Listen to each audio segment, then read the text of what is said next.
This has always been envisioned as a living cultural center, a living, breathing, thriving museum. We're not Native peoples of the past, as people sometimes think. And so to see the production articulates all that we've been trying to do in the exhibitions, all that we try to do within our museum programming. This is a home and a place for us to tell our stories from our perspective, but to be welcoming to all peoples. Sets First Americans Museum apart from any other museum in the world is that this is a native-run museum telling the collective story of the 39 tribes that are here in Oklahoma. So for years it's been non-natives telling our story. It's been Hollywood telling our story. For many generations, Hollywood has a loud voice. All 39 tribes here put into this museum. We're telling their stories. They're telling their stories. We just kind of pulled it all together, and we got a place where everybody can come and see it and come and hear it. To have an indigenous show in a sacred place on Native land at a museum specifically created by Native Americans for all people is truly an honor and a gift. Having a Blackfeet story be a part of that dialogue with all those tribes that are getting this much needed recognition here in Oklahoma, and being able to add a lot of my community from Browning to that dialogue is a life-changing moment. And I couldn't imagine this happening 2 years ago. I didn't even know it was being built. When Michael Barron told us this is where we're going to be, I couldn't believe it. At an indigenous museum, I mean outside, representing all of these incredible tribes, and we get to be a part of that. It's so special. The FAM, First Americans Museum, has been sitting here for so many years off the highway, this spectacular, giant moment waiting to happen. And then finally, this fall, it was complete. And right before the opening, and right before we decided where Distant Thunder should be, Ace Greenwood, who had worked with Eric before, he's their cultural ambassador, he encouraged us, said, yeah, come out here. I think this is a great place to do the show.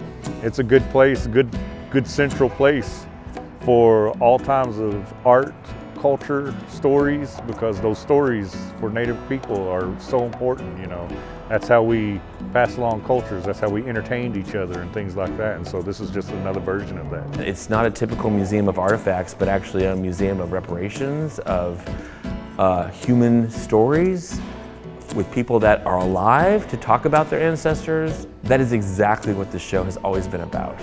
The story actually begins as you enter the property, because the entire project aligns with the cardinal directions as we've done for thousands of years. And so you begin that symbolic east-west journey right at the first moment. So that storying is already starting. Oh, I love the museum. I wish the wind would cooperate out here in Oklahoma, where the wind really does come sweeping down the plain.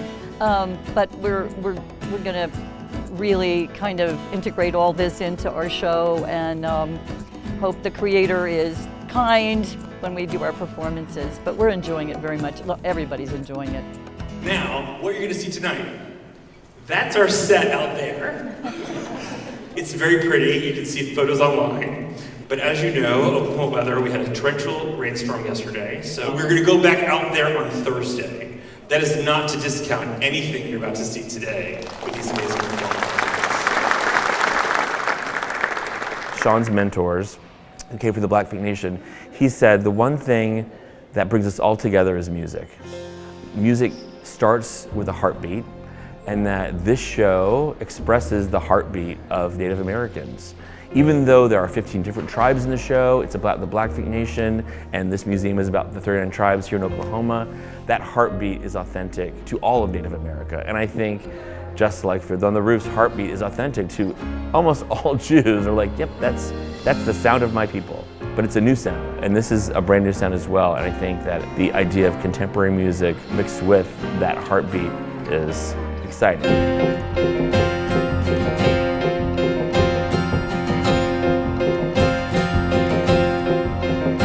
It's so resonating to see that combination, to be able to bring the best of both worlds and bring them together, where you have the beat of the drum, the heartbeat of the whole world come together in a musical with Native people and non-Native people and all Indigenous peoples coming together for one production.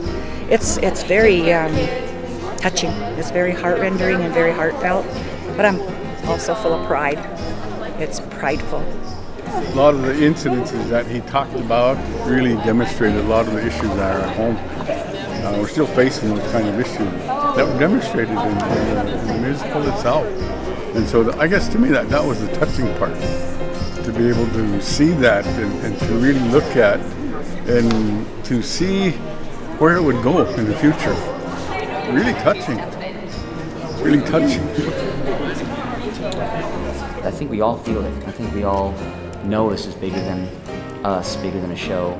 Well, it's also addresses representation you talked about in your Fiddler on the Roof story, that when you were young, you saw Fiddler on the Roof and you were like, oh, that's my community. I understand that. I too can do that. And representation is crucial. I think there's always fear when you're going into someone else's world. And even though we're theater people and we like to say, oh, we welcome everyone and we want to tell everyone's story, there is a moment of fear that says, can I try and enter the deaf community, the Native American community, the Jewish community, and will I be able to tell their story authentically? First of all, the incredible Native talent that has been assembled for this production of Distant Thunder is phenomenal. I just, in watching the special preview, the final dress rehearsal, I just was so overwhelmed by the talent. And that was so prideful, and I think that's going to give our young people and our community a different way of seeing Native people. I'd love to see some Native elders come so they can appreciate the storyline of it. I would like to see some urban natives who didn't grow up around their traditions. Maybe this could inspire them to go out and learn, and not just them, but their whole household. And they're growing up without a culture, without an identity. And so things like this are really important to ensure and maybe put that fire underneath them. And the storyline itself, tells of a young man who wanted to go learn his culture, and it's going to start, and then it's like a drop of water. It just gets bigger and bigger. So. And this play, it's about each of us going on a journey to help heal.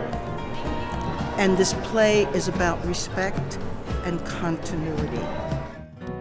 To see the Sovereign School kids come and be in the front row and watch us with that, eye and see what's going on. And I couldn't quite read what their thoughts were. And at the end, I think Evie, the costume director, told me that in the restroom, all the kids were saying, I really liked that, the kid that had long hair, I really could relate to him. And then I was like, okay, great, I'm doing a good job at it. So they were very excited. It's very important for Native people, in my opinion, to be able to recognize someone in a different role, and that may just click for them and help them, hey, he can do it, I can do it. The stories that they put into it are true Indigenous stories, and I know that they can relate to that. And having, the two boys come and give the blessing at the beginning was so powerful, and it so grounded us as a cast, because it's not just a play, it's not just a musical, we're telling a story about a true people, and kids are out there, and it could affect, one person who's going through something and running away from who they are and not knowing that, the only true way to prevail in this life is to be grounded in your upbringing, in your culture, in your family. That's the most important thing. So I hope that they took that away, and if my character helped with that, if they loved that, then I did my job. Because we had done outdoor theater successfully this past year, we were able to envision how this venue would actually inform the show and make it even more powerful, spectacular, a gathering place for people to come, not for just musical theater, but for a moment in history. And I do think this is a moment in history, not only for the museum, but for lyric theater this is such a great opportunity that we didn't realize. We have a great partner in FAM, but now we have a great partner in Lyric with Lyric and everything like that. So that's amazing. I would love Lyric to come and have camps for my students to part of maybe their English, write a play. And then we have art, help with props. I mean, really just have a full-on production. That would be my goal. Absolutely. So whatever I need to do to make that happen, let me know. I think the biggest surprise has been how emotional of an experience it has become, not only for the staff at Lyric, the cast, of course, the creatives, but for the people that are here at the First Americans Museum, having us here, seeing in their faces how important this is that we're doing the show, that we're telling their story, and then use this show as a hopeful way to move forward. The music is what we've had since time immemorial. First thing you hear is a heartbeat in the womb, and it becomes the drum beat. That's your first lesson in music, is in the womb, and it just shows it totally tonight. It was just come out so powerful.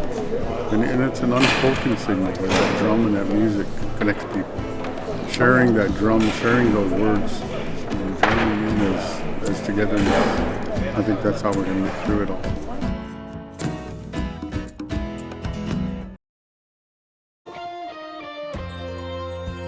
More people than I thought ever would come to see the show have come.